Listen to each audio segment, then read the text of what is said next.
अस्सलाम वालेकुम जी। आज का टॉपिक हमारे पास थर्मो इलेक्ट्रिसिटी के बारे में है।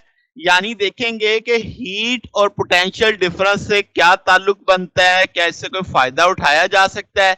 इसमें तीन इफेक्ट हमारे पास बड़े मशहूर हैं, सीबेक इफेक्ट, पेल्टायर इफेक्ट और थॉमसन इफेक्ट।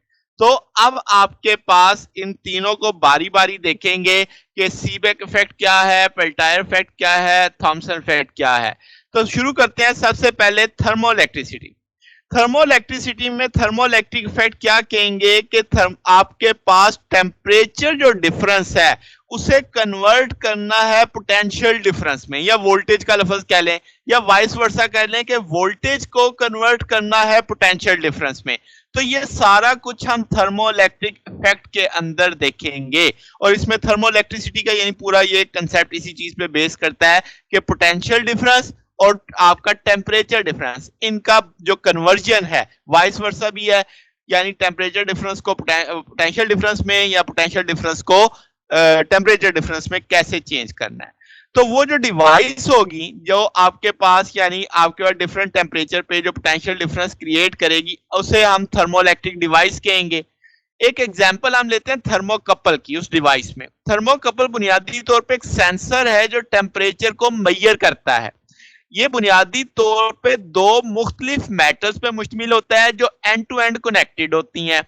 अब इसका जो जंक्शन होता है दो मेटल्स का, आप एक सिरे को हीट करते हैं या ठंडा करते हैं, जिससे पोटेंशियल डिफरेंस क्रिएट होता है जो कि रिलेट करता है टेम्परेचर डिफरेंस के साथ।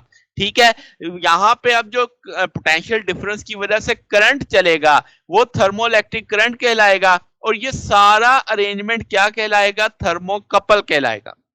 तो इसका मतलब हमारे आने वाले तीनों जो टॉपिक हैं अब आगे, यानी Seebeck effect, Peltier effect, Thomson effect, इसमें थर्मोकपल का इस्तेमाल हम देखने वाले हैं। तो शुरू करते हैं जनाब। सबसे पहले सीबेक इफेक्ट क्या है?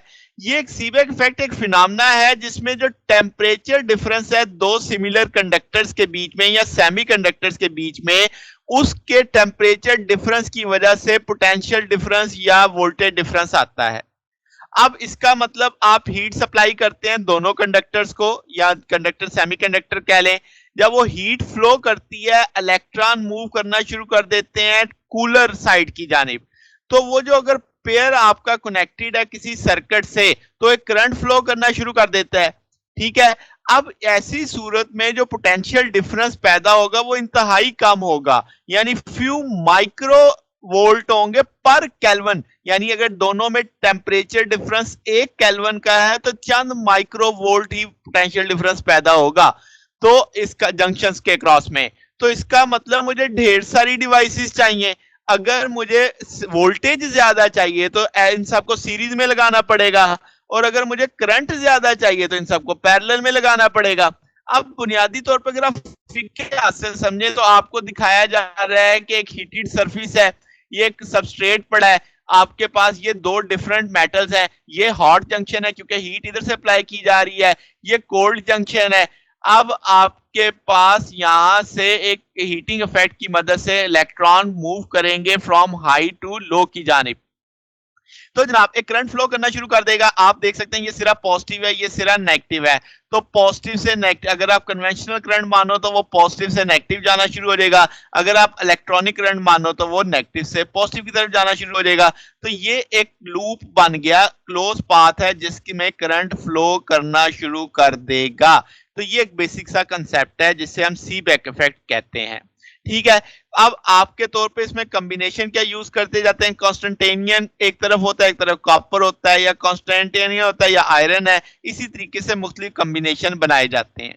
अब ये कॉम्बिनेशन इस्तेमाल कहाँ होता है? ये आप तौर पे यानी जो बिहेवियर है थर्मोकपल्स का, हम इसे टेम्परेचर डिफरेंस मेजर करने के लिए इस्तेमाल करते हैं, जो आपके पास इलेक्ट्रॉनिक डिवाइस को स्विच ऑन या ऑफ करता है। जैसे आपके पास कूलर फ्रिज के अंदर होता है कि आपकी थर्मोइलेक्ट्रिक कूलिंग टेक्नोलॉजी के अंदर होता है कि एक साइड ठंडा और गर्म, उस टेम्परेचर डिफरेंस जैसे ही बनता है उसके लिहाज से वो सिस्टम को ऑन कर सकता है या ऑफ कर सकता है।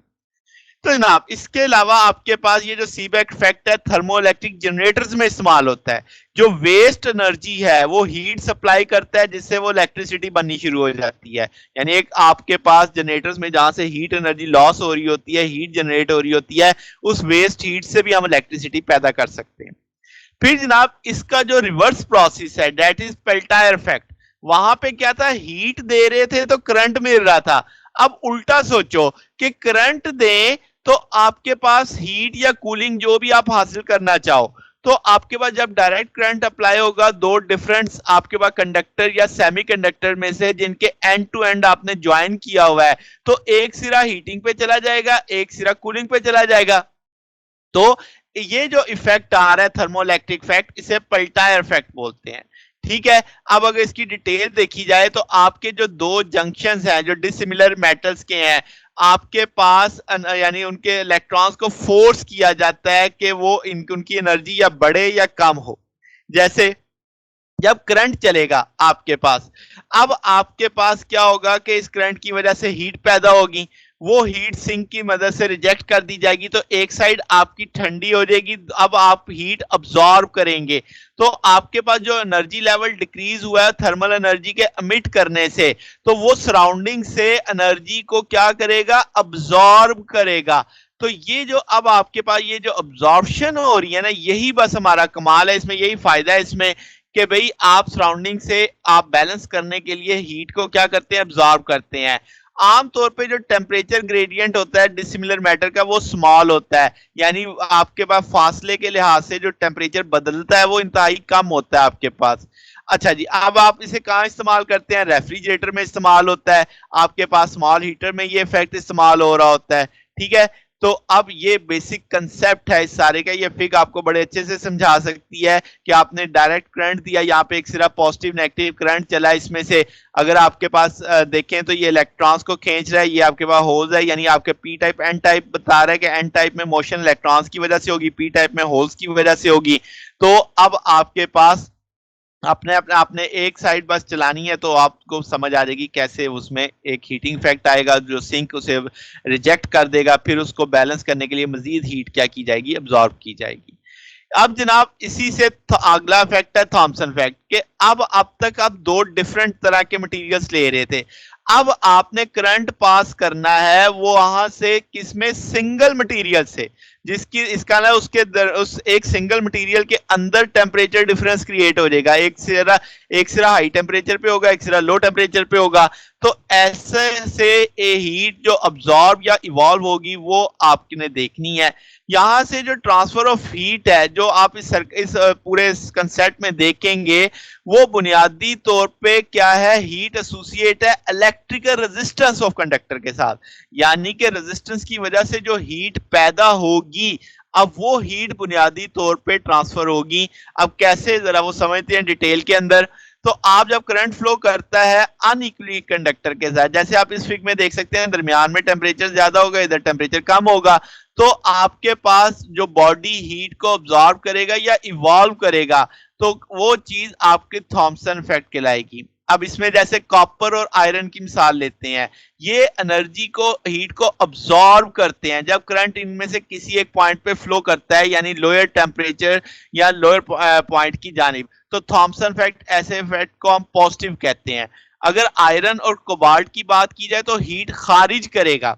ठीक है, जब आप फ्रॉम क्या है एक पॉइंट लोअर टेम्परेचर से हायर टेम्परेचर की जानिब जाएंगे, तो ऐसे में हम इसे नेगेटिव मेटल्स बोलेंगे कि थॉमसन इफेक्ट नेगेटिव है। अब अगर इसको इन दोनों बातों को जरा मैं एक सादा तरीन लफ्जों में समझाना चाहूं तो ऐसे समझा सकता हूं कि अनइक्वली हीटेड वायर में इलेक्ट्रॉन्स की डिफरेंट काइनेटिक एनर्जी होगी मुख्तलिफ जगहों पे, ये फ्री इलेक्ट्रॉन टेंडेंसी रखते हैं एक जगह से दूसरी जगह जाने में, तो आपके पास जो पोटेंशियल डिफरेंस प्रोड्यूस होगा वो टेम्परेचर डिफरेंस पे डिपेंड करेगा। अब इन दो बातों को आप इन दो पॉइंट से समझो कि अगर करंट पास करता है हाई पोटेंशियल से लो पोटेंशियल की तरफ तो एनर्जी खारिज होगी। ठीक है, और अगर करंट पास करता है लो पोटेंशियल से हाई पोटेंशियल की जानिब तो एनर्जी अब्सॉर्ब होगी आपके पास। तो ये बेसिकली इस तरह, अगर आप अब्सॉर्ब करते हैं तो वो आपके लिए नेगेटिव है, अगर आप इवॉल्व करते हैं तो वो आपके लिए क्या है, पॉजिटिव है। अब यहाँ पे जो अमाउंट ऑफ एनर्जी आप अब्जॉर्ब या इवॉल्व कर रहे हैं यूनिट करंट के पास करने से यूनिट टाइम के अंदर, जब टेम्परेचर डिफरेंस 1 सेल्सियस का है तो वो चीज थॉमसन कोफिशिएंट कहलाती है। तो ये एक डेफिनेशन थी हमारे पास। तो ये हमारे पास थर्मो इलेक्ट्रिसिटी का कंसेप्ट आ जाता है। अगर आपको इसमें कोई बात पूछनी हो, कोई डाउट हो तो नीचे कमेंट्स में पूछ सकते हैं। वीडियो अच्छी लगी हो तो वीडियो को लाइक कीजिएगा, दोस्तों के साथ शेयर कीजिएगा, चैनल को भी सब्सक्राइब कर दीजिएगा। अब तक के लिए इतना ही, बाकी इंशाल्लाह फिर नेक्स्ट देखेंगे। ओके, अल्लाह हाफिज।